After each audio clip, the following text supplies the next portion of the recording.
Hi Ninja Blitz, Ninja Master Nick here, and today I got over Ninjago minifigure hair collection video today. And this time I'm going to be doing the main villains from 2011 to 2025. And I have all the minifigures out. I can find most of these guys for this video. And I'm also adding a funny thing to this, since he is technically a main villain of Season 3 of Dragon's Rising. And they're going to be starting from 2011 all the way up to 2025. Even though Funny Thing is technically not a minifigure, but I am adding him to the main villain slot. And then, let's start off the collection. First up, we got Lord Domadon here. Yes, since he is the very first main villain of Ninjago. And somewhat of a main villain of seasons 8 and 9. And 2. Since he did come back from the departed realm. And this is his Sons of Domadon and Haunted look from the Ninjago movie, a redesign. And next up we got Pythor, who is the main villain of Season 1 and Rise of the Snakes, which he is the leader of the Saber team a little bit into the first season. And he also came back later on in Season 3, Day of the Departed, and then also crystallized as a member of the Council of the Crystal King. And speaking of, we got the Overlord here, who had very few different variations throughout Ninjago history. He just chose his Crystal King form. And Pythor here, has some black arms and hands, and also has some purple skin. And later on, after stopping the Great Devourer trying to eat him, he became alright and stuff, since he was inside of the stomach acid of the giant snake that pretty much then took away his purple skin. And back to the Overlord. And this is his, like I said, Crystal King form. And there's his original dragon form. And the Golden Master.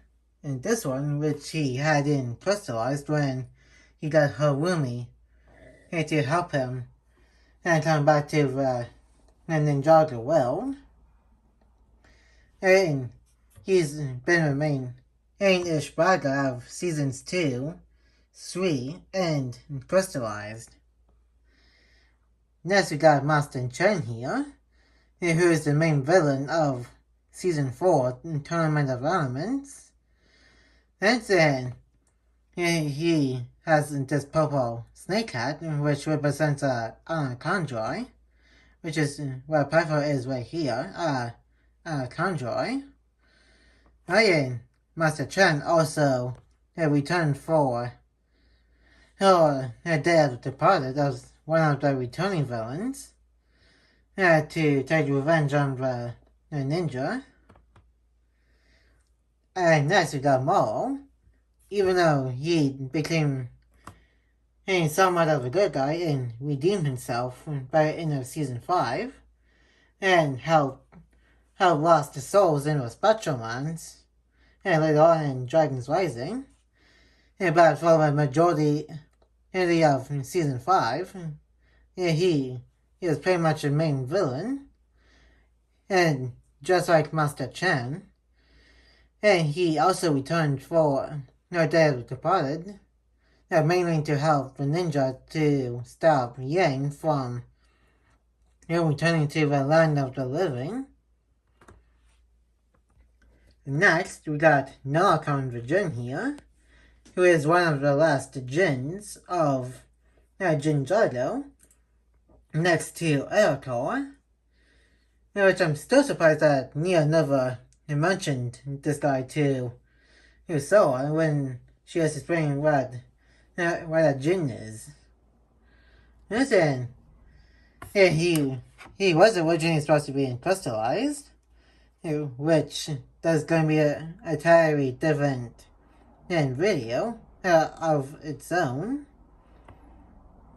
And next, we got one of the Hands of Time here, which is Aquanix, who we first seen in the first episode of Hands of Time. And we also got introduced to his twin brother, Aquanix, who was actually first been seen in Day of the Departed before Aquanix did. And moving on to season 8 and 9, we got both Harumi and Iron Baron, who are the two main villains of their respective seasons. Harumi is one of the twist villains of the plots beginning to be Dr. Hannah Saunders. As in, she was like a Dumbledore with the 3 Oni masks. And with Iron Baron in season 9, in the first one side of the season, he pretty much controlled people's fears to pretty much get them to follow him, and without any questions. And until he got pretty much burned, quote unquote, burned alive, and got turned into some kind of a lava statue by Firstborn. And then get Omega out. So we're going moving to the 11-minute hour of Ninjago now with the villains. And the first villain of the 11-minute hour is Asiwa, an ancient serpentine. He'd been imprisoned magically by King Mumbo and got stopped by Master Wu after going power hungry, who she thinks is the treacherous deceiver.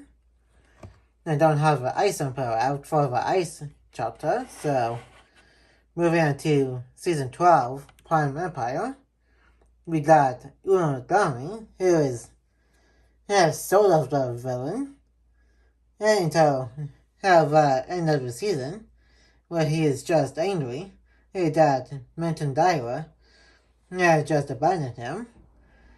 And then he just wants to find out why Mountain Daiwa did that.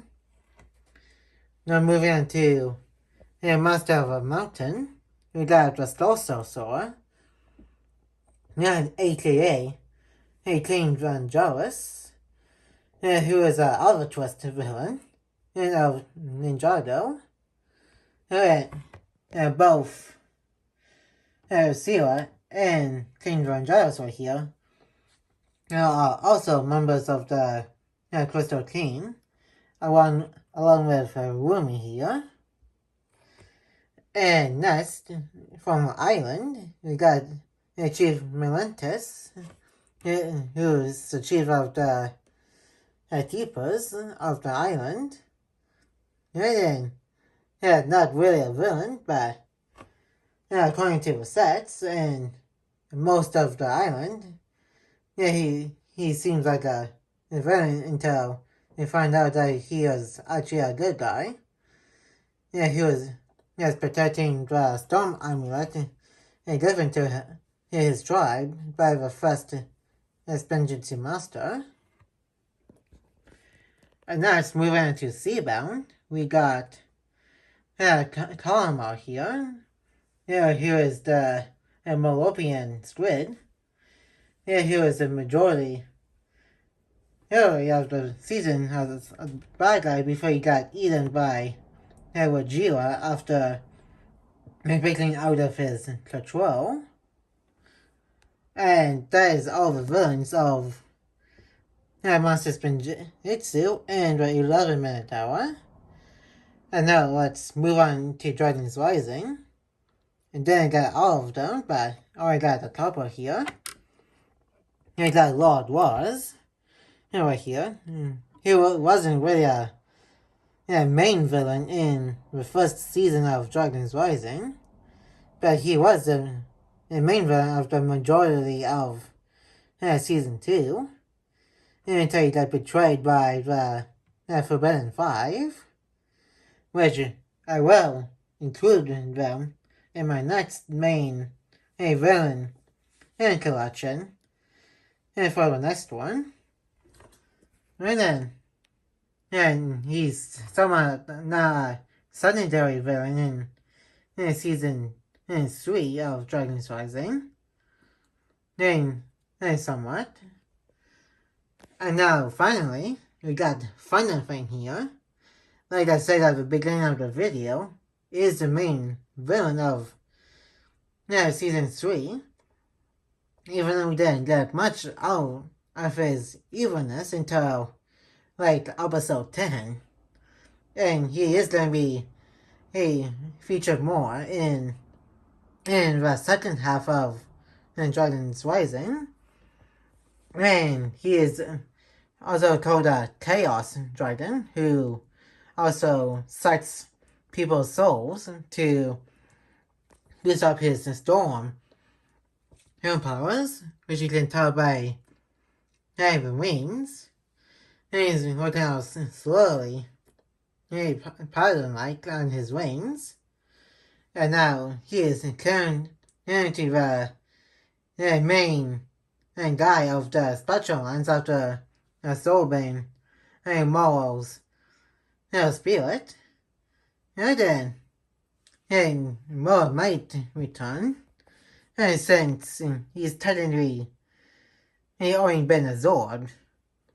And then, as we've seen in episode 10 of Dragon's Rising Season 3, it was souls that Thunder Fang can absorb can come back out if he'd been killed off and then defeated. And then, I can't wait to see more of Thunder Fang here once Season 3 Part 2 comes out, wherever that would be. And on that note, I am aware there is leaked episodes online, so for those who've seen the leaked episodes, don't spoil it for anybody that hasn't seen the episodes yet, including me, because I'm waiting for the official release of the episodes. It's going to be on Netflix sometime soon. And then, that's going to be it for today's Ninjago main villain minifigure / big build collection. And once I get more villains out for this, I will be doing a part 2 to the main villain collection. And like, comment, and subscribe. And turn on that notification bell if you're new. And more videos will be coming in your way soon.